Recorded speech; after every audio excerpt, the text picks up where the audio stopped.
all back early. Awesome. Well, welcome, guys. I know we have some new faces in the room too, so I'll do a little bit longer intro than I sometimes do. But welcome to the Fit Collective. My name's Ashley Speights, and I opened this practice. We're mainly a physical therapy practice, but I opened the space here in January 2020. I know, crazy. And we are mainly orthopedic and sports physical therapy, but we also just recently added pelvic floor physical therapy to our repertoire here with a fabulous new therapist named Dr. Blake Cooper. And even though we're a physical therapy practice, the core of this place was also to always be community and to offer community education and to really empower you guys in all seasons of your life, even when you're not injured and have to come see us. So we host monthly workshops. We take a summer break, so there won't be any June, July, August. But we host monthly workshops on a variety of topics, and we are thrilled to have you all here tonight. Thanks. So our topic tonight is basically understanding pain, right? And what pain is, and pain and the brain. And this is a subject that is very important to both me and Kelly. And I will let Kelly introduce herself and talk about the meaning to her. But as a physical therapist, when I started to learn about the biology of pain and the science of pain, it really changed how I treated patients, right? Of course, the mechanical stuff still mattered, but that is what I found made me an exceptional physical therapist, was understanding pain and the brain and what pain means in the brain. A lot of patients have not had to learn about the biology of pain, right? And pain is this really scary thing, and it's a threat. And as soon as you guys understand pain more, we actually know one of the best interventions for chronic pain is understanding pain. And so that's why we're having this workshop tonight. My background is I'm a DC native. I born and raised here. I went to undergraduate at University of Virginia. I got a bachelor's in science and sports medicine there, and as well as a BA in Spanish. And then I went to Duke University Medical School for my DPT, moved back here, worked for some other people for a while, and then opened the practice. And now we're here. Now I'll let Kelly introduce herself. Well, first, thank you so much for having me. Such a pleasure to be here. I'm Dr. Kelly Donahue. I'm a clinical health psychologist. I've been in this field for 20 years now. I worked for the government in public health for 10 years and had my own private practice then, and got to the point where I didn't want to do that anymore and work for someone else. So started my own private practice, and I'm in Frederick, Maryland, and I also work with clients in 43 states. So I see people virtually via telehealth and in person. And I focus a lot on the intersection of mind and body. And I love when Ashley said we're here to talk about pain, because pain is mind and body. There's not really a mind-body approach to pain. That's just called pain, treating pain, right? Because it's inherently together. So I work with a lot of clients with stress, pain, chronic health conditions, and recently a lot of women who are going through the perimenopausal transition, which is also one of this, it's like a window when pain can be actually higher for a number of physiological and lifestyle reasons. So I love speaking in the community, and I'm excited to get started. Yeah. And this all is meant to be very casual too. So we will save time for Q&A at the end. But if as we're talking, something comes up, something speaks to you, like, speak up. You don't have to wait till the end. This is not, graduate school. So, yeah. Any questions before we get started, or any concerns? Good? Okay. So Kelly and I have a little bit of a roadmap, but again, this is for you guys. So just let us know if you have questions. But we're going to start a little bit with like the biology of pain and like what pain is. And I'm going to let Kelly really take over, because like a lot of you guys hear from me all the time when I talk about this, and like Kelly's the real expert here. You jump in, whatever. But when I'm talking to patients about pain from like a physical therapy standpoint, like why we're here today, is a lot of times I'm telling patients that like pain is a signal. So I think when you get injured or you've had a chronic injury and you don't know much about the biology of pain, you equate the level of pain with the level of tissue damage that's happening in your body. So you feel a ton of pain and you're like, oh my gosh, I must have really damaged everything the orthopedic surgeon fixed, everything that's already healed, everything I've worked on already. And that's actually like completely false. Pain is your brain's opinion on how threatening something is. Okay, you're not making it up. It's very real. All pain is extremely real, but it's a threat sensor. So analogy I always use with clients in like a PT standpoint is there's a really great book, if you guys are nerds like I am, called Painful Yarns by Lorimer Mosley, and it's like 100 pages. It's skinny, and it's written for patients, and he's a neuroscientist out of Australia. But he talks about how pain is our alarm system, right? And so if you buy a new house in a new neighborhood in a new country you've never lived in, right? And say you have a break-in, you're gonna call someone, you're gonna get an alarm system, right? And that alarm system is gonna say, hey, someone's here, someone's breaking into your house, and let you know. Say you buy an alarm system and then you get another break-in. You're probably gonna get the next level of that alarm system, right? And you're gonna keep going until your home feels safe. Does that make sense? And so you can have so many cameras and sensors that a squirrel could go across the porch and the alarm system's gonna go off, right? And that's what our brain does subconsciously in terms of pain. So more and more starts to feel like a threat, especially if we don't understand our pain or don't feel like we have control over it. Does that make sense? And so that's how I talk about it from a PT standpoint. And that's what we work on in PT, is trying to desensitize or increase, I should say, your window of tolerance. Like the squirrel is not a threat. The burglar's a threat. That's totally a threat. And the alarm should totally go off, but the squirrel is not a threat. Does that make sense? Yeah. I'm going to borrow that. I love that. That's Okay. great. I think it's also important to make the distinction between acute pain and chronic pain. So acute pain is like you step off the curb and roll your ankle and you get an immediate signal that there is pain. Why is that pain there? It's to tell you, don't walk on your ankle, right? We need to take a break. Pain is useful and we want it to be there. It's helpful. But that kind of pain heals in a predictable sequence.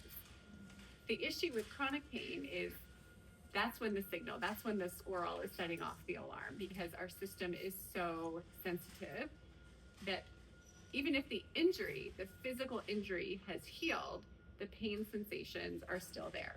So I'm a nerd too, but a bit of brain pain physiology. In our brain, we have these different areas that are receptors for pretty much everything going on in our body. And the areas of the brain that register negative emotion, like stress, anxiety, overwhelm, those overlap with the areas that register pain. Okay, so we don't need to be a neuroscientist to understand that when one of those areas is lit up, the other one is going to be too. So when we have stress, anxiety, overwhelm, guess what we're going to be more sensitive to noticing? Pain, because we're like lighting up those same areas, right? Similarly, when we have pain, what are we going to feel? More stress and anxiety. So we have the environmental piece of, oh no, something is wrong, pain's telling me that.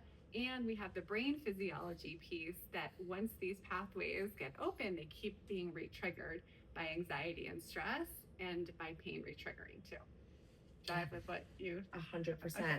And a lot of times, like, some of you are my clients, but a lot of times too, you guys come in, you've been doing really well, you had a flare up, right? And of course we evaluate everything physically as I'm supposed to as a physical therapist, but like I always ask you too, like, hey, how are stress levels? What's going on in life this week? Mm-hmm. And it doesn't take away that like your injury is flared up. Like we're still gonna work on it, but it's more information on how we're approaching the injury. Does that make sense? Yeah. So pain is a real thing. It's processed in the brain, but it doesn't occur in isolation. It occurs in the context of like your whole life. So let me give you an example. I had a client today and she is dealing with like ongoing back pain, and we got her seeing a good physical therapist, but a good physical therapist, and she's doing exercise and walking and stuff. But she went on a trip with her husband, and where she got to see her daughter, who's like her favorite person in the world.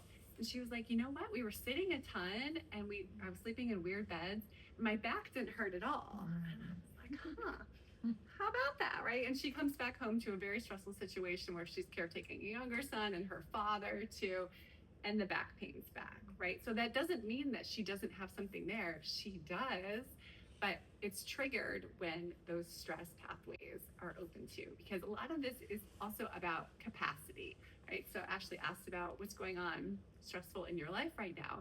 Our nervous system has a certain capacity before it sort of overflows. And that varies from person to person. And even within person, it varies at different times in our lives, how much capacity we have. So when we're thinking about, am I in pain or how do I get out of pain? It's not just about do these exercises. it's like, okay, I need to look at what things are influencing my capacity, both other stuff from a physical perspective and what's going on in my life. Do I hate my job? Do I hate my partner? Do I hate where I live? Right? Like those things all influence how we perceive pain. Yeah, it's one of my favorite things when people come back from vacation and they have no pain. I had a client once who she very real, very debilitating back pain, and she went to the Caribbean and she was jet skiing, and she came back and she was like, actually, I jet skied and I didn't have pain afterwards, and I was like, huh, so like we can pick up a heavy weight in here, right? Like that's actually like the heavy weight isn't the threat, right? And it's never to say the pain isn't real. The pain is always real. Yeah. The pain is your brain creating a signal that there is a threat. But like, what is the threat? It might not always be that like your hip labrum hasn't healed, or like you're, or I don't know, something is still torn. It doesn't often equate the level of tissue damage that has occurred. Yeah. And the science backs that, right? So there's studies of people in their 30s, and they put them all in an MRI scanner, and some had pain, some didn't, but there was they couldn't say for sure that this MRI, the person would have pain, because there were many people who had disc bulges and herniations who had no pain. And there were other people who their spine looked great, their discs looked great, but they had pain, right? So physiology doesn't always translate one for one to how much pain a person's feeling. Are there questions about that? Yeah. How does a pain signal get off the track of like, oh, I rolled my ankle, I need to stay off it, and onto this like stress induced or just like more sensitively triggered path of a chronic injury? So that's a great question. Maybe you don't know. It's a great question. And the science is still a little like, we don't have the pinpoint thing to say this is the thing. So I also work with a lot of clients, and I use pain reprocessing therapy. And it is this therapy that is built for neuroplastic pain, which is just another fancy term for this pain that stays after the injury might be gone. And what the researchers there have found is that there's sort of like a personality subset who, you're rolling your eyes at me, who are more inclined for this type of pain. And oftentimes it's like some combination of the perfectionist, high achiever, caretaker, kind of serious, little on the anxious side, like that kind of person. Because again, if we go back to what we said about the brain, right, those areas are probably being more lit up a little bit on the regular anyway, so that makes it more likely. The other thing is, well, we focus on grows. So if we're an anxious person, we're more attuned in general to stress. We're more vigilant about things. People who have had trauma and things in their past, that sets them up too to be more vigilant about pain and life. But when we're more vigilant, we notice things. So if I stand up and tweak my back, I can quickly go down a spiral of like, oh no, I'm not going to be able to go hiking this weekend and blah, blah, blah. And it's like over and I feel a lot of pain, right? So it's like catching yourself too in that moment and noticing the anxiety and how that's like contributing. Does that make sense? Yeah. And to your point too, like past experiences like play a huge role. So again, I love this book, Painful Yarns. Like I'm a Lorimer Mosley fangirl. He comes to our national PT conferences, and I'm like, where is he? So I will tell all of his stories. But he talks about a story where he kind of like embarrasses himself, and that like when he was young, grew up in Australia, he was bitten by a snake, and he hospitalized, like just this whole experience, right? That was really a marking factor in his growing up into an adult, right? Very scary, 2 weeks in the hospital, lots of doctors, all this stuff. And he talks about how he later in his life, 30s or 40s, is hiking with his wife in a similar area, similar situation. And he like runs into a twig past a bush, and he falls to the ground and grabs his leg, and he starts just like, his brain starts catastrophizing, right? Out of his control. And it was so painful to him. And then his wife checks him out, he checks himself out, and like, he was fine. And he was like, oh, that was my nervous system protecting me because I had this really scary previous experience. which is very valid, right? Like our nervous system, our brains supposed to tell us to take our hand off the hot stove. So if you got bit by a snake in the woods and then you were in the hospital for 3 weeks and something touches you from a bush, yeah, like we all would be on the ground too, right?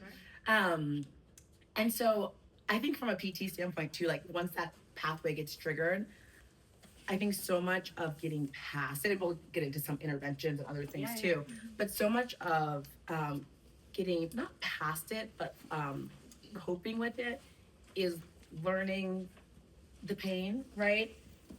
And learning what is safe and what's not safe, and like improving our window of tolerance. Does that make sense? So like he might not ever be able to like walk in the woods and feel a stick and feel no pain, right? Because he had a really traumatic experience. But we can find ways in our day to day, if something brushes his ankle in his house, hopefully that doesn't set off that same pain reaction. Does that make sense? Yeah. And it's like working with it in those moments, right? So the way that we talk to ourselves influences everything. We have 60 to 90,000 thoughts a day. Most of those are automatic. Most of those are the thoughts we thought yesterday and the day before. So if he's walking around thinking like, oh my gosh, I'm going to see a snake. Snakes are going to kill me. Everything's going to look like a snake, right? So, but if he's telling himself, I'm okay. I know what to do even if something did happen like that. Most of the time I'm not going to see snakes when I'm in like my office building and things like that. So the way we talk to ourselves can increase our capacity and bring down the nervous system activation. I also want to say something about the nervous system because I'm learning a ton. I love learning, always learning more. And when I went through school, there was a lot of emphasis on stress management, right? But stress management talks about let's manage this one little situation so that our nervous system can just go down a little bit so we feel a little bit better. That's a great thing. We want stress management. I'm not saying that. But what we really want is to increase our overall capacity of our nervous system to be able to, one, handle more, but we don't want it to be endlessly able to handle things. We need a shut-off valve, but we need the body to whisper that, and we need to pay attention to the whisper. Because sometimes pain is a scream. If we haven't paid attention to pushing ourselves beyond our capacity, the body will tell us in a really big way. Yeah, absolutely. Yeah. And I think that capacity, I mean, maybe we'll get into that more, but that capacity component is so big. How do we grow it? That's a great question. Yeah, sure. So I think part of it is using these nervous system regulation strategies. It's like a fancy word, but really it's like the way we talk to ourselves or doing things that are relaxing. So there's like passive ways to do it and active ways. We are all busy and live in a busy culture, so I love the passive ways. So that would be like, I'm gonna throw some shade at you here, like not using overhead lights, right? Like we can dim them. No, it's fine. I want you to be able to see your people, right? But thinking about like that, being in nature, if you live in a city, have some house plants, have an environment that you really like, pay attention to that kind of stuff. And then there's more active strategies like humming or singing or breathing, things that stimulate the vagus nerve to help calm you down. And then there are some that most of my clients don't like to do, which is setting boundaries with the people in their lives who are not good for them or who are chronically activating their nervous system. So there's lots of ways to do it, and it's not like you have to do all the things to get some movement there, and you'll notice a difference even if you just do it a little. Like going on a vacation, right? That's a very passive way because you're chilling and you're in the sun and you're with people you hopefully like, and you just come back with more capacity. But then it shrinks because we've moved back into our normal life. I was just talking with another colleague who's a psychologist. She was saying that, and you might know more about this than I do, but like even just like how many times we can laugh in a day will increase that capacity, right? So there's lots of ways to figure out how to do that, right? Like just like to get a couple laughs in, like don't go doom scroll your social media, but like maybe there's a comedian you like, right? That you know just always makes you smile. Maybe you're having a day where your pain levels are really high and there's nothing else you can do other than put this comedian in your AirPods. Yeah. Right? Like I'm really into funny couple pranks right now. They're kind of my jam. Yeah. And the other thing that you can do, and again, research has supported this too, is gratitude. So having a regular gratitude practice, and it doesn't mean you need a purple journal or anything like that. You can just kind of deliberately look at your day at the end of the day and say, like, what went really well today? So Ashley, what's something you're grateful for today? Oh my gosh. I'm so grateful for all of you here at this workshop, because obviously it's like a dream to build the Fit Collective this way, and I knew I could build a PT clinic, but when the community shows up and shows that there's value to these things, like, Yes. yeah, that's my gratitude for today. And Yeah. your gratitude can be like big, beautiful things like that, or it can be like, I love bubbly water, and Ashley had some of that, so I'm grateful for that. And it all makes a difference because that all shapes how you look at the world. I said before, what we focus on grows. So if you wake up thinking like, how is this going to be a terrible day? Or you start by doom scrolling, your nervous system capacity is just it's shrunk a lot. Or if you wake up and say, how can this be a good day? And that doesn't mean bad things won't happen, but when we look for the good, we're more likely to find it. And I'll tell myself a little bit too. I find myself like I am someone who kind of baseline is exactly who Kelly was describing, of like a little anxious, a little type A, very caretaker, surprise, surprise, as a physical therapist, right? And some mornings when I'm tired, I can wake up and be like, oh my God, here we go again. You know, and not because I don't love what I do, not because I don't love being around my clients, but like, because I'm tired, right? Like, and if left to my own devices, it would have been like, I'm just gonna stay here in bed today. Sometimes it actually doesn't help. Like, it's better to get moving. Yeah. But like, I've caught myself in recent months and years as I've like worked with therapists and just like trying to improve my capacity and mindset, being like, oh my God, what a privilege it is to be tired. Like, all of these, there's so many business owners in the world whose businesses never take off. And then I get up, brush my teeth, like I'm still tired. But the capacity is a little better for the day, right? Maybe I'm like less pissed off when someone cuts me off in traffic on Rhode Island Avenue on my way here, you know? Yeah, no, no. I mean, you're usually my like first thing in the morning. I do not like the traffic. But just little ways that like, it's not perfect. Those thoughts still exist a lot of days. Yeah, But just trying to improve that capacity. totally. And the way we talk to ourselves is super important, and our self-care. And self-care is sometimes knowing when to push ourselves and when to be kind to ourselves. Like maybe there's a day where you do need to stay in bed, right? That might be a good thing. I'll text Dyson, my office manager, and be like, today is not the day. If you really need me, call me. Yeah. But please handle it. Yeah. I can't do it today. Yeah. And that's building trust in yourself, right? Because then, like, when we are in alignment with what we need, it feels good. Our nervous system can feel safe in that way. But when our body or when our brain is saying, like, you need a break, and you're like, foot to the gas, let's go, and you do that enough, we start to lose trust in ourselves, and that diminishes our capacity. And it's also when you guys get hurt, from a PT standpoint, it's also when you guys There you get hurt. go. That is also when you get hurt every single time. It's like, well, I went for a run because I like just needed to clear my head, and I'd run 7 times already that week, but like, that's for my mental health. I go for a run. But your body was whispering that it needed a break, right? And then it had to scream because you went for the 8th run. Yep. Does that make sense? Yeah, and another concept that I think is really important and ties into that, into like the stick snake story, is the fear. So fear of getting hurt can be a big thing that predisposes us, because again, we're looking for, how am I going to get hurt here, right? But then fear of pain. Fear of pain is really what keeps us stuck in pain, because and you know the mechanics of this, but we're like more likely to be like bracing for the next movement. Or like the alarm system seeking, like it's looking for the squirrel. Exactly. Yeah. It's looking for it. Yeah. So we're more likely to be looking for it, both from like a physical standpoint and emotionally and cognitively. We're like scanning for, was that a twinge in my back? Should I, what's going to happen? You know, is that something bad? We're looking for that kind of thing. Yeah. And so like, I think all of you who do have physical therapists or trainers here, you'll notice like a really common thread is that like, I can proudly say that everyone here will empower you to understand that pain a little bit more, even if we don't get to all the biology of it.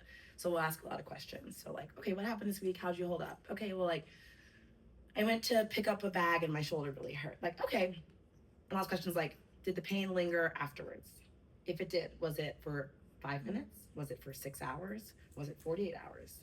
Did it stick around for 3 days, right? The longer it's sticking around for, likely the more mechanical it maybe was, right? Like, okay, like you dropped the bag because it hurt. Did you try again and was it easier the second time? Okay, like that was probably a signal to take your hand off the hot stove, but let's try again. Your body just wasn't quite ready for that yet. Does the pain, like if you repeat the motion, does it get better? So I encourage like patients who have back pain with bending over, they do it the first time to pick up a shoe and it catches them and then they're scared to move for the rest of the day, right? I'll always say, don't rush it, but try again a couple times. Like, does that pain ease up as you slowly bend over, take your time?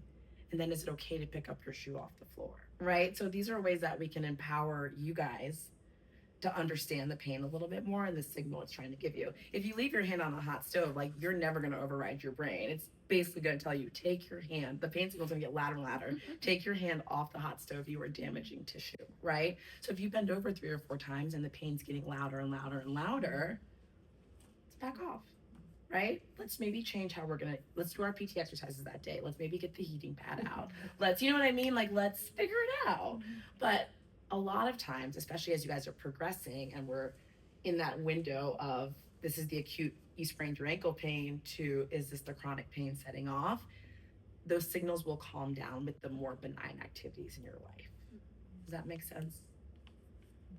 Another component to all of this is emotional expression, because our body holds on to emotions and that can come across as pain and some people as depression, anxiety, and some people can come out in different ways. But when we're not expressing emotion, there's the emotional piece, but I'm assuming that there's like a physical reason too, like we're holding ourselves differently, right? Or Yeah. bracing. And there are some studies that some of them are better than others and some of them have really small sample sizes, but there actually are blood flow changes to different muscle groups based off of the amount of stress you're in. So there was one, I can't remember who wrote it, and it was a small sample group, but they looked at blood flow to like the upper trap and they looked at the blood flow to low back, and they found that if they put the participants in high stress situations, they found that lots of participants had decreased blood flow to their upper trap muscle and decreased blood flow to their low back muscle. And they found a little bit of correlation that for women, it was actually more upper trap, and for men, it was actually more low back and hips. And we know blood flow helps things, it flushes things out. So when we decrease blood flow to an area, it makes it more susceptible to not continuing to heal, right? And like fluid motion. Yeah. So there are physiological changes that are truly happening when we put ourselves under high stress situations. Yeah. So in my field, there's a book called The Body Keeps the Score. Yeah, it's a good one. But it's this idea that our body takes the heat, it takes the toll of emotions that we don't express. And a super simple way, if you just wanted to get started or see if this could help, is just to do release writing. So you set the timer for like 5 minutes and you start with a sentence starter like, I'm mad because, I'm angry because, I hate my boss because, and you just let it out. You say the things that you would never say aloud, and then you tear it up. So it's like this idea that your body doesn't have to hold it, like you're getting it out and you're ripping it up so it's not going to hurt anyone. It's not anger targeted toward anyone, but then your body is freed of that. Have you ever done that? Yeah. Me too. For sure. Yeah. It makes a difference. It makes a huge difference. It Yeah. makes a huge difference. And honestly, I'll use that in business sometimes out of frustration. Yeah. Like, this vendor really fucked up. Yeah. I'm gonna write this all down, but not send it. Just get it out That's right. and be done with it. Situation's over. I can't change it, right? Yeah. So 100%. Yeah. And there's a couple of different practitioners within this like neuroplastic pain realm that have specific ways that they do the journaling, but it doesn't really matter. Just like get it out. Yeah, and I find just like getting it out in ways that works for you guys, right? So maybe you just like use a notes app and then you delete the note, right? Totally. Maybe you're like, I'm more kinesthetic. I like to write things down and rip it up like that. That is what feels good to me. Maybe you're at home by yourself and you just speak it out loud and then it's gone, right? So one of the things that I've been trained in, and I mentioned a little before, is this pain therapy called pain reprocessing therapy. And this is for the type of pain called neuroplastic pain. And the people who are like hardcore in this field believe that the patient has to believe that there's not a physical reason for the pain. 100% it's this neuroplastic idea. I don't believe that. I think that it's always some combination of things. But anyway, this type of pain, the first part is, or this type of therapy, the first part is psychoeducation, like Ashley was saying. Just understanding what's happening in your body, that reduces fear because you get it. Then you don't have to be afraid this thing is random or is going to be around for forever. So the psychoeducation is the first part of it, understanding how your body and brain are processing the pain. And then the second part is something called evidence gathering. And that's what we described about our clients who go on vacation and they come back. That's giving information to your brain that you're not always in pain. There are times when it's worse or times when it's better. Because we can tell you that till we're blue in the face, but it's gonna have a whole different meaning when you experience that yourself. But our brain focuses on what? The negative, not the positive. So we have to be intentional about looking for evidence that's positive. And then the next part of this therapy is called somatic tracking. And basically that's just the idea of looking at what's going on in your body as if you were kind of on the outside a little bit. So kind of like meditation. Have any of you guys ever meditated? This isn't meditation, so don't feel like I want to make you meditate, but it's this idea that I can be an observer of the pain and not have to be in the pain. So you would say like, oh, now it's feeling a little stabby, or now it's feeling a little tickly, or you're just sort of like observing it without any intention of trying to make it go away. Just kind of a passive observer in it. And then you switch from that to noticing again, when the pain has not been there. Like we sort of keep coming back to this idea that there are times when the pain is not there, because we want your brain to focus on those pieces too. So then after that, we talk about safety. So the pain, if you've gone to see a doctor or a physical therapist and they say you're healing, or there's no reason why, no physical reason to not move, right? You're not doing damage. Then we need to start reminding ourselves of that all the time. Because as soon as we have pain, the brain is going to say the squirrel is a burglar, right? They're going to think it's danger. So you have to keep coming back to, I'm okay, I am safe. This is not anything that's going to hurt me. And you have to do that a lot because we need repetition paired with positive emotion in order to start the rewiring process.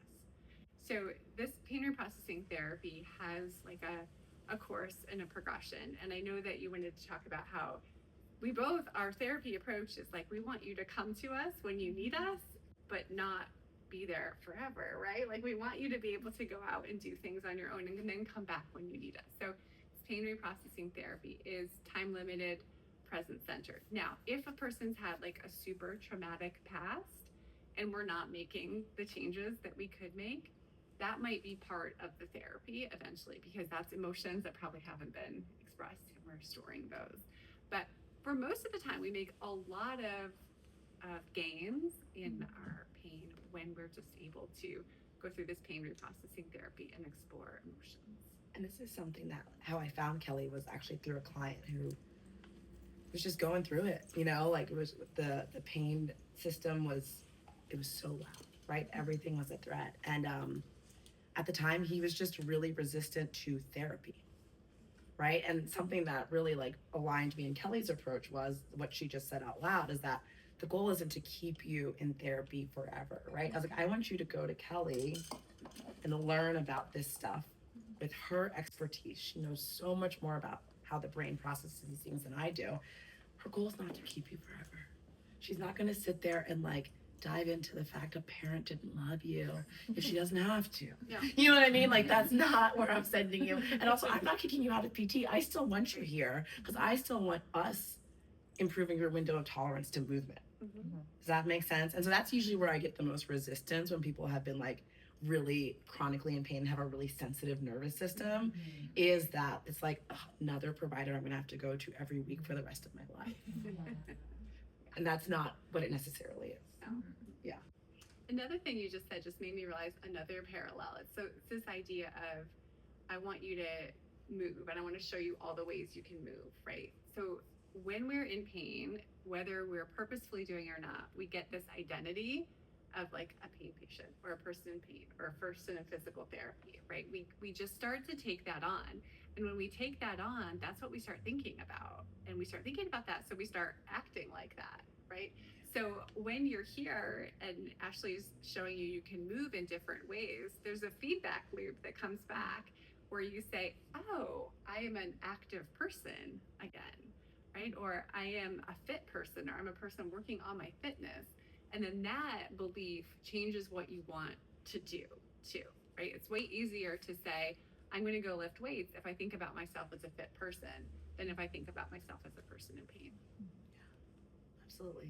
And with all of this, like the goal is when we've been in pain for a long time and pain has really inhibited our lives for a long time, we get more fearful of the pain. And the goal is not to never feel pain again. Does that make sense? Like the goal is to feel less threatened by the pain and to understand pain. Because if we never felt pain again, we would not survive. Right? Like again, pain tells you to take your hand off the hot stove. And so I think there's just a lot of retraining that we both work on when it comes to that as well. Of that, like every time the pain signal sets off doesn't mean that we are back to square one. Does that make sense? It's survival. It's to keep us alive. We want pain. We just don't want to live in fear. Is there anything else that we talked about that we wanted to touch on? Actually, a question Yes, on please. that part. When you're like actively treating someone, how will you go about like reframing pain? If they're saying this is hurting or whatever, what do you do in the moment? Yeah, that's a great question. So I think it depends on how much rapport you have with the patient, first of all. So you can really mess up your relationship with the patient if it's the first time you've met them. And even if you start to see the signals on the wall when they go through the subjective history that they've maybe seen every physical therapist you know in the city and maybe every orthopedic surgeon you know in the city, right? I'm already like, I know I can still help them, but I'm already, okay. So part of this, yes, they're hurting, they're in pain, the pain is real. Yes, there might still be a mechanical part to this, but there's a huge pain processing part to this, right? That's what I'm hearing as a provider. And it's like, okay, so I've got to start working on that. So the first thing is you have to build trust with this person, because the first thing you say is, so it sounds like you need to go see Kelly Donahue. Like your pain, your processing system, it's just really fucked. And I just, we can get there, right? See, no, you can't do that, right? So you have to start, like what Kelly was saying, you have to start almost like interviewing in a way that you start to find the holes of where they don't have pain. Does that make sense? So some of these clients who have been in this awful cycle, right? Because the healthcare system just throws these patients around, like just throws them around, and it's terrible, and it makes the pain process worse. But starting to figure out where they say like, oh, well, I guess I don't have pain in that scenario. I'm like, okay, so if you wake up first thing in the morning and you're lying in bed and you haven't looked at your phone yet, like the pain is what woke you up in the morning? And they're like, oh, actually, no. Like I didn't have pain when I like opened my eyes. It's like, okay. Right? And so we're just starting to help them see the windows of that there are moments in life that don't have pain, and then building trust.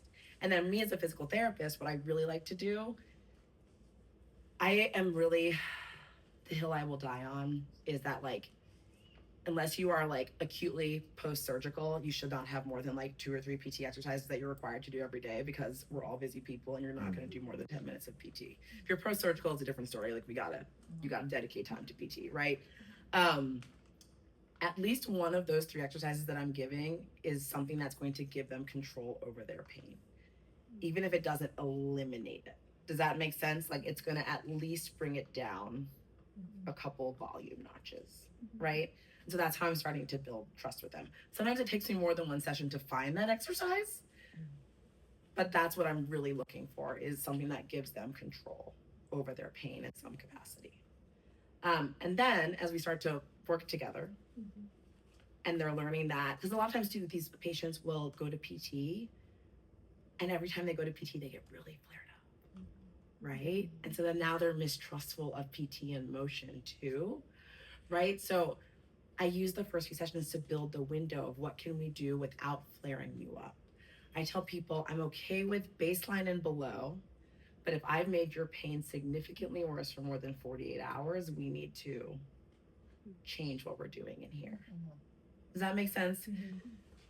Then you can start having conversations about all of the other stuff, at least from a physical therapy Yeah. standpoint. Kelly can do this stuff earlier because people are seeking her as a psychologist, Or right? they're desperate and they Yeah. come to me because they don't know what else to do. Yeah. Yeah. But then you can start having these conversations in like more direct capacity. Does that answer the Yes, question? for Okay. sure. Thank you. Or I was anything else you would thinking- add? oh, Yeah. No, but I was just thinking maybe we could Yeah, look at please. this. That might be a good time to Please. like Yeah. look at how this goes Yes. together. So I put this together when I like visuals and I love Venn diagrams. It's so pretty. But this is chronic pain. Like we all have this to some extent, right? We have the physical piece, we have the emotional piece, the environmental, and the cognitive piece. And I think we've touched on most of those here. These are the things that are in place to contribute to pain. This is why people can have the same injury and one person heals more quickly than another person, right? And then because all of these things contribute to pain, why would we think that we wouldn't need all of these things to get out of pain, right? It just makes sense. So if we think about if you do something to yourself physically, okay, we might need some physical help, right? We might need some medication or supplements. Maybe there's something physiologically going wrong. Back to self-care, which is not just bubble baths and manicures. It's how we talk to ourselves on the regular. And then we have these very discrete skills, pain reprocessing therapy that I mentioned, cognitive behavioral therapy, which really looks at how are we thinking, and then that influences how we feel and what we do. And then these mind-body skills, which get into the emotional processing and the writing that I talked about. And then on the back, these are even glossy. Mhm. You sent us these fancy diagrams for everyone, so we had to get them printed very nicely. In the middle is pain, and this is chronic pain. So usually there's some amount of like physical injury that happens, but the chronic pain usually stays because there's a level of stress, whether that's kind of our personality predispositions or a particular stage or phase of life that's going on that's contributing to the pain. And when we talked about nervous system capacity and what do we do, these are the things that really get into that. So these things over here on the left, these are all the things that really activate our nervous system. And thank goodness, right? They activate us to get us to do something. But when they're all happening at the same time and we don't have the capacity for it, it's not so great. And then the ones on the right are things that we can do to expand that capacity, right? So when we reduce the activation and expand the capacity, and you're working on the physical stuff to clear that up, the pain is going to go down. That's just what I see time and time again. It was fantastic. When you said these, I was like, Yeah. But it's like it's stuff that we don't think about, Yeah. right? Like loneliness. Yeah. You know, so many people are lonely today, and it plays a really big role in shrinking our nervous system capacity. we want to leave plenty of time for questions too. I mean, Kelly and I Yes, could absolutely. keep blabbing for hours, but do you guys have questions too or anything? Even if they're like, this is a safe room. So are you guys saying then, if you actually have pain because of something's actually injured, something is sore, you can lessen how much you feel that pain through these things? Yep. Sorry, I've had chronic pain for years. So. Oh my goodness. Yeah. We can.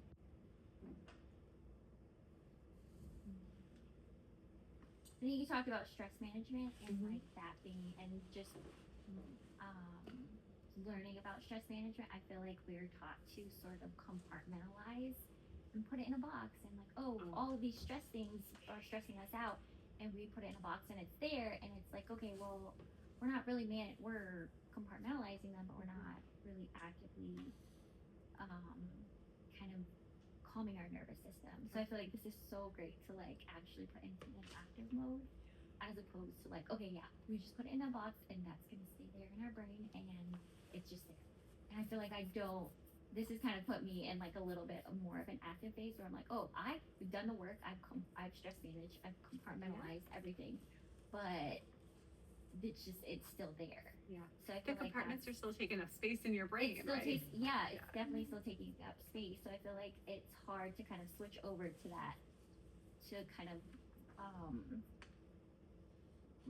almost like deactivating seems Yeah. like a negative kind of thing, Whereas like you have it here as like a positive thing, so I feel like that kind of turns over a new little leaf. But because I feel like stress management is always compartmentalization and just putting it in a box and recognizing it as opposed to like, okay, let's figure out how to not manage it, but actively resolve it. Yeah, Yeah. totally. Yeah. That's why I love some of these passive strategies Oh, too, yeah, because passive. again, like you said, we're only given a few exercises. We're all busy. We're all doing things. So I don't want this to be one more thing on your to-do list, but really want this to be more of a lifestyle, because when you can do these things regularly, one, then they don't feel like work because you're doing them more regularly. And two, it just becomes your lifestyle. I'm just a person who walks in nature. That's just what I do, right? Instead of getting margaritas with my girlfriends, which I sometimes do anyway, we often go for walks too. Like that's just part of it. So it's like, how can you build in these passive things that help give you the capacity to then like deal with the different For sure. compartments? And I think a big thing, because I'm so physical, I feel like lighting is such a huge thing. Like the overhead lighting in apartments and stuff, they can be so blaring. And just switching over to mood lighting, you get that, like, you do that one thing and it completely switches over. And I think that's such a passive thing that you mentioned that I was like, okay, I did that. Yay. And you did it without even knowing you were doing it, just because it felt good, exactly. right? Yeah. It's like paying attention to the things that feel good. That's You know, sometimes we're just so, you'd have a better word for this, but stuck in our own heads that we can't even pay attention to the things that feel good, right? Yeah. Patients ask me questions too, like, well, when should I do my exercises? When this, when that? I'm like, when it feels good. Is it easiest for you to get up first thing in the morning and before you roll out of bed, do these 3 things laying in your bed? Like, that's the answer. Like, I don't have a perfect, like, you have to do them. Do this one at 8 a.m. Do this one at noon after you've had 3 stressful meetings with your boss. And this one only works at 6 p.m. after you finish making dinner for your kids before they come downstairs. You know, like, that's not how it would make it worse, right? Yeah. What's your clinical approach on those clients that actually don't feel pain? That are, it's a certain demographic I'm talking about that have grown up with like no pain, no gain. Particularly in movement, but in life, well, if I'm not feeling it, I'm not getting any stronger, or if it doesn't hurt, then I'm getting progress. What is your like scientific theory on that type of? That's a great question, and we definitely get those kind. Yeah. Well, I would say then, like, why are you here, right? Like, clearly, it's not working for you if you're talking to me. So we would maybe need to just, and then I introduced the idea of like experimenting. Let's just experiment with trying something different. What if we didn't train 7 days a week? Or what if we just did it a little bit differently? Let's do an experiment and see, because some people are so afraid to feel, and that's really what it comes down to, right? We're not afraid of the doing things, we're afraid of how we're going to feel if we're not doing the things. And sometimes you have to buffer that first. You have to give people some tools to help them with that, because it can be very threatening to not go all the way. The other thing I tell people is, look, that way of being got you to where you are, and it's probably a pretty great place in a lot of ways in your life, but that's not the same strategy that's going to take you to the next place that you want to go. Yeah. The question that always comes to my head is like, what are we running from? Like, why are we seeking this pain out? You know what I mean? Like, what are we want something that's a little louder than the, if we're just, if we're at rest and there's a lot that's painful, that's the pattern I see over and over again. You know?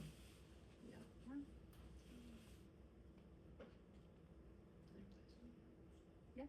Have you, do you have an opinion on like emerging data around like ketamine chronic pain protocols and stuff? Great question. Yeah, I've had a couple clients in chronic pain who have done the ketamine assisted psychotherapy and have had really good results. It hasn't like completely taken away the pain, but from my understanding, that's a really good reset for like resetting that capacity. Like if you're just at no capacity all the time and oftentimes there's like a lot of trauma, maybe not even in the same way we think of trauma, but just I'm thinking of my one client who had super stressful job for way many years, and he was just so like locked in that was something that actually helped to create more capacity so he can live like just a more enjoyable life now. So I've definitely seen it work. Is it right for everyone? Probably not. I haven't seen it too much yet. You haven't seen it too much? Yeah. Okay. Sorry, what is it?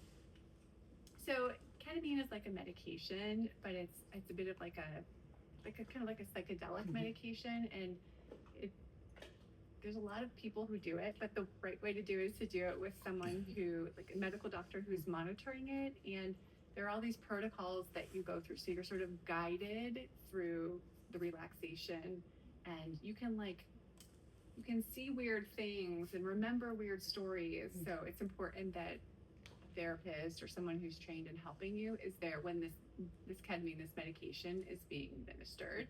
It's usually administered through an IV, and then as it stops, there's like a reintegration where the person sort of comes back into their body and processes what they saw and what happened, what they experienced during that time. But during that time, it can be like a reset for the nervous system. And there's a lot of different variants on that now. Johns Hopkins has a whole center now dedicated to like psychedelic studies for PTSD and Lyme disease, a whole lot of different, long COVID, like a lot of different conditions. Yeah. And like Kelly said, it's like resetting the capacity. That's right. I have a colleague in my like business coaching world at PT who did guided by physicians, a psychedelic, and he thought it was great and he would do it again, but he was like, I cried for a month, you know, but just like that reset. And then his capacity was better afterwards, right? But it, like Kelly was saying, it is something that should be guided because it is messing with your brain chemistry in a way that allows you to reduce or improve the capacity. Right. But remember, our bodies don't like big changes, right? So we go from no capacity to all the capacity in the world. So you have to just be really smart about it. Does a high pain tolerance exist in your opinion? I think there are variants in pain tolerance, and I think that individuals have different pain tolerances in various points in their life, especially based on what meaning we ascribe to that. So like childbirth, right? Like that's an extremely painful event, but many have worked with like midwives and doulas, like they have a way of helping the woman reframe the pain so that, yes, it's pain, but it's so tied to the outcome that she can go through it, right? So I think it's dependent on the person and kind of the situation. Do of women have higher pain tolerance? Well, I think there are some studies that suggest that, right? Yeah. But also like evolution. I mean, we sort of needed to. Yeah. Yeah. That's a good point. Speaking of evolution, like I like to think about the reasons for that stuff, like the reasons why pain happens, the reasons why we have a certain capacity. It's not always just random, right? Like it usually came from somewhere and it developed to a certain point. And I think about that a lot now with how little we need to move. Evolution wanted us to move, to get our food, to get our water, to socialize, right? And now we wouldn't have to leave this chair. I can have food delivered to It wasn't me. safe to sit still. No, you would be Predators killed. would find you, Exactly. right? Right. Yeah, so just to think about like this evolutionary mismatch, and I think pain can show up sometimes when there's an evolutionary mismatch, like staring at a computer for too long, sitting in one place, sitting for too long.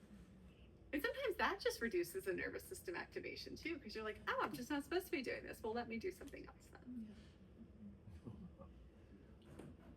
For patients that may be like new to physical therapy and like they have an injury they've never had before, never been injured before, and like this type of pain is new to them, is there a way that you kind of like to set the stage of what they might be feeling so that it, I don't know, maybe yields better results in the end as they think about what they're feeling throughout the process of therapy? Oh, that's a good question. So yeah, I would say like the majority, a lot of patients, they sprain their ankle, they come to PT, it gets better, they go back to their life, right? It's a lot of people. And we'll start to see the signals though at a certain point that this isn't responding and I sprained my ankle, it's getting better, this is about tissue damage. And so that's where I think you're really educating people on and empowering them about what the pain is signaling. So it's that person like, okay, try and bend over a couple times, right? See if it opens up. Did it swell? Then you also had pain, right? So giving them more to look at on as if this is bad pain, not bad pain, but if this is like mechanical pain, we'll put it that way. What are the other factors that you should look at other than just the pain signal? Does that make sense? Yeah. So that's what I will really try to do if someone's kind of getting stuck in that phase where, maybe all the psychosocial factors are playing a role, right? I've seen over the years, like a lot of people who are caretakers, right? And maybe physical therapy's been the only hour they get to themselves for the first time. Not that we want to get injured, but that's kind of like a gift, right? And so then the healing process slows down at a certain point because they're not ready to give up that hour. Does that make sense? And so again, just like working on empowering them to understand their pain so it doesn't become something that's so bad that they can't live it their life. Yeah. Something else you would add to that? The other question I would often ask clients is like, well, what is it trying to tell me? It's trying to tell me I need more breaks maybe in my day, right? If it's a caretaker situation.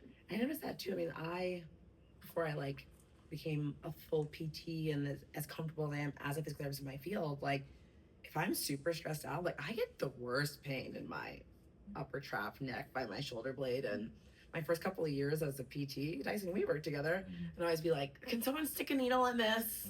This is so bad, right? Because it hurts so much.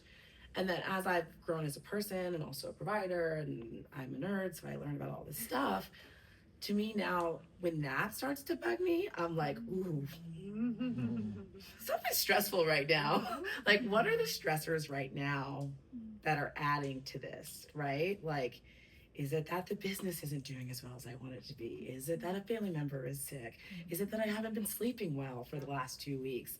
And so I'm using that as the signal of like, what do I need to do to take my hand off the hot stove? Does that make sense? The needle feels good, but it's like The needle does not feel good. I don't know. So we have a long day joke because I get needles so often. And when you kiss the needle, I just think that the physiotherapists do it because they're in a bad mood. While you're like, ow, that hurts. You were saying like asking like yourself questions. It made me think of like years ago someone was like, oh, the acronym HALT. Hungry, angry, lonely, tired. And I was like sort of dismissed it. I was like, oh, that's nice. But then I started asking, like I was driving one day and I was just pissy. Like no one cut me off. And I was like, wait, am I hungry? Am I angry? Oh, so good. And then when like it was like sort of that thing of like asking yourself the question and then speaking it out loud. And I was like, well, wait, I didn't get a good night's sleep. I'm tired, which is making me cranky, which is making me moody towards this driver next to me. So it sounded so simple, but it was just the like taking a minute and doing the gut check. Yeah. But I like the acronym because I'm like, oh, That's I a can great actually acronym. remember I hadn't it. heard that acronym. I like that. I wanted to throw in an extra. I was like, well, what about SAP? Maybe that doesn't bring on. Well, yeah, like a Maybe depression. it's halts. Add the There you S go. yourself. There we go. I liked what Kelly said earlier about you said we have how many thoughts in a day? 60 to 90,000 thoughts a day. And some of them are repeating from the day before, Most of them. right? And so it's like that skill of interrupting it. Right. It's the Right? it's the catching. It's a it, yeah. skill to interrupt it so that you don't just stay there. And thank goodness we have the same thoughts, right? That way we don't, know how to get to work every day. We gotta brush our teeth. We don't have to like put the conscious attention on those, but there's also some negative ones in there that get repeated too. Kelly, you've also talked to me about, and I don't know if you covered this already, but just the importance of language and how the word pain can just be so triggering, right? And getting a little more creative with the language around like describing your own pain. Like, is it burning? Is it achy? Is it just like just discomfort? Like, how can we be a little more nuanced in our language, because the word pain is so like we're already stressed about. I say to clients all the time, was it a warning shot or was it actually pain? I love warning shot. Or like, is it talking? Someone who wants to like, oh, my ankle's talking today. Like, that felt less loaded. Just talking. I like to think about it like sensations too. It's another kind of benign word. Awareness. You're just aware of it today? Yeah. Aware of it? Or is it really impairing you? you know. Use that a lot too. Are there? I have one more question. Please ask. Are there any like sayings or common things that you both have heard your clients say that you often have to kind of debunk? Like they're like, "Oh, I was in therapy, and they're like, if this is painful, don't do it." Or if is there anything like that you're like, "Let's not think about it that way. We need to think about it this way." You could just There's so many. Some of them come directly from the medical system too. I'll have clients come in and be like, "Well, the orthopedic surgeon just told me that my knee looks like garbage." Your knee's not garbage. It doesn't need to be thrown away. Like, it is yours and it's important. And we need to give it more support. I mean, even in PT school, it'll be as simple as like the bad leg, the good leg. There's no bad leg. There's no bad leg. There's no bad hand. There's no bad arm. We're not going to label this as bad, and you're going to live with that forever because you once had a fractured your ankle, right? It's just, in PT school, they get on you, let's say the involved and the uninvolved. It sounds like very medical, but the involved, is it the involved leg? But like, I'll say it's the side that's bothering you now, right? Like, that's the one that's bothering you. And I love when clients come back, I'm like, wait, which knee did we treat? And they're like, I don't remember. And I'm like, great. We did our job, right? Like, it's been 5 years, 6 years. You don't remember which side it was. So yeah, bad, garbage. One of my clients went to an orthopedic doc, and the doc said, he looked at the x-rays of the MRI and said, "Your ankle could put all my kids through college." Whoa. Oh my god. And like Kelly mentioned earlier, there are studies that we can put someone in an MRI machine and we can't predict if they have pain. So like when orthopedics say these things, I mean, like, that's the soapbox that I could get on it forever.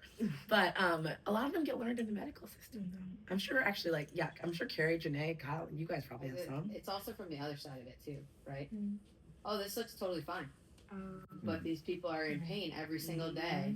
They don't have Good point. right? But the joint looks great, right? Yeah. Oh, everything's healing fine. Like, you get the other side of it. It's not just this is trash. It's also you're perfectly fine. I don't need to see you anymore. There's nothing I can do for you. Right? There's Best nothing of I can luck. do for you. Which, great, awesome. You graduated from your orthopedist. That's fantastic. And there's something else going on, right? So you kind of see both sides of it from that aspect too. It's not just, it's not always just the negative statement that gets them. It's sometimes the dismissive statement that gets them. Or like the pros and cons of timelines. Like, I love a good timeline. I want a date of achievement, but like when I had my knee surgery, all right, at 3 months, like, it looks great. You're good to go. You can go back to all your activities. And I'm like, well, why can I not run well? Like I couldn't just go, and I had done PT that entire time, and I ended up coming to Carrie. But like, he kept repeating that time frame, and the expectation of where I should be at with strength and PT wasn't following the timeline, which then frustrates you, which stresses you out. Maybe I'm not even noticing it, but then could also, like, the stress, and then like that cycle of even worsening the pain, whether just perceived or there's still something going And on. you start thinking it's something about me. Something about me. I'm not doing Because I was just like, all right, 3 months, and then I'm gonna be like normal. That's another pet peeve of mine. The orthos are like, yeah, 6 to 12 weeks, you'll be back run. Yeah, you can run the race. I don't care. And maybe you can. It just might not go really well. You might, 100%. The other thing I see a lot. I'm sorry. No, that's okay. Is like the language that clients come in with. A lot of catastrophizing, a lot of absolute words like "I'm never going to be able to do this again," or "I should be able to do this," and that's what we start to believe, and then that's what we find to be true. So we work on that. Is there certain things that you like to say to them instead, like instead of saying Well, so a little funny one with the shoulds is stop shitting all over yourself. That doesn't help anything. But sometimes people don't. You can't always catch it in the moment. So you can catch it with the emotion. So cognitive behavioral therapy, the idea is we have thought, emotion, behavior. So if we can't catch the thoughts, because 60 to 90,000, they go by pretty quickly. If we notice ourselves feeling just like, kind of down, it's like, well, what have I been saying to myself? And then if you can go back and look at it, that's where you can find it. And then, so that's one extreme. But if we go to Pollyanna Puppies and Rainbows, our brain is not going to buy it. Like if we say, I'm going to be running tomorrow, right? Brain is not going to buy it, and it's not true. So the way I like to do it is to say, okay, I'm never going to be able to do this again. What is true for you in this moment that makes sense, that your brain will believe? And that is, I can't do this right now, and that's why I have a plan with Ashley, and I'm seeing this, right? So you're telling yourself the truth, and it's moving you forward. That was basically what I was Yeah, wanted to address. Is just finding that line between ignoring that you're in pain and like not catastrophizing every time that you're in pain.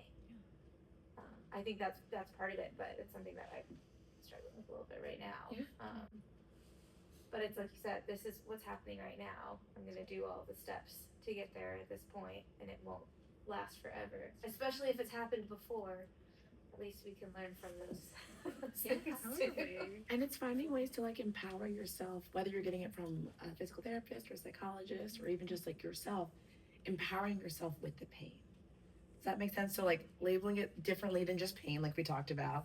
Like, what is this telling me today? And like, do I have any tools that can bring this down a few notches? So sometimes the answer, and I tell people all the time, sometimes the answer is not like, you're in pain and here's your one magic bullet and now there's zero pain. But can we bring it down to where it's an awareness and it's not so distracting that you can't listen to your boss, right? That you like can't be patient with your partner, right? Like, can we bring it down a few notches to where it feels less scary? Does that make sense? Sometimes if we do like rescue behaviors, like even if it's just this association, a heating pad really makes me feel better. Okay, use the heating pad and then go do the thing. Though, right? It's like bringing that nervous system down enough to be able to do the other things. Because one of the best ways to get out of pain is to return to as much of your life that you like to do as you can, right? And that might not be in the same exact way, but when you can do that, you're more joyful, you're happier, you're less focused on the pain. Yeah, and I tell clients this all the time. They said the heating pad. People are like, should I buy a heating pad? Should I buy a Toggle Balm? Should I buy this sleeve? Should I do all this thing? And I'm like, look, if something feels good, like don't spend your savings account on it. But if something feels good and brings the pain down a few notches, that's valuable. Even if the research is telling me that's a placebo effect, that placebo is really powerful. So we don't want you to rely on it forever. Like you shouldn't need it forever. I don't want it to be a crutch. Like I can only do a run if I have my knee sleeve on. Right. That's not the long-term goal. But if it's helping to make you feel a little more safe in the moment while we're working on all this stuff. I remember I asked you about that. I was going to buy a sleeve for my knee. Yeah. And I was like, do they work? He said, well, it'll make you feel good. Try It'll give you some safety. You know, you might need some safety, feel comfort around the knee, and try it and see how you like it. You didn't say not to, but she was like, I think it's also helpful to make sure that people realize they're not alone, right? Yeah. So with a lot of my clients, I'm always like, I get it, like, this is what's going on, but also, like, you're not the only one that's dealing with this. And all of a sudden it's like, oh, okay, then I guess we can do it, right? So it's like, just that little thing that you're not just this individual by yourself suffering through all these things, right? And that a little bit of pain doing an exercise, not generalizing, right? You're not saying, well, it doesn't matter, but like, yeah, you're not the only one that feels this. Like, that's generally where we should be feeling these things. So like, you make them not feel like they're such this isolated person in this moment. And like, all of a sudden it's like, oh, there's a group of people that also feel like this. Cool. Maybe I'm not crazy or thinking of all these other things. I love when a client asks me like, so you've seen people get better from this before, right? And I'm just like 10 toes down, looking at my, yes. Because they need to hear that, right? Like, you've seen a client, like, yes. I'm not gonna lie to someone, right? Like, but yeah, we've dealt with this. People get better from it. You're not alone. Yeah. It's really scary, but we can do it. The other thing that is really important about that is when we have pain, often our world gets smaller because we're not going out and doing Oh, the right. things Yes. that we normally do. And so you're already feeling more isolated and alone. So to feel like you're the only one with this issue or you're not getting better on this 3-month timeline, okay, that's really, can be really negative. Well, thank you guys. Thank you. Yeah. Thank you for coming. Thanks for coming. Thank you. There's still some food and stuff in the back. Please It goes eat. to waste. You take some home if you want to. Yeah. And we're taking a break from summer workshops, so we'll pick back up in September. We'll have one September, October, probably November. Thank you guys for coming. Thank you, girl. If you feel so inclined, as a small business, we would love a Google review, please. Even just about the workshop, because the workshops are a really important part of our mission of what we do for the community. So we would really appreciate it. Thank you so much. Thank you for coming. You mentioned a book in the beginning. Well, I know you Yes. mentioned a few books. There was The Body Yes. Keeps Score. And painful yarns, like yarn, like knitting yarn, painful. Because I looked it up and I couldn't Yes. find it. Yarn like knitting yarn, mostly involved. Yep. Yep. One in your personal. You. I really love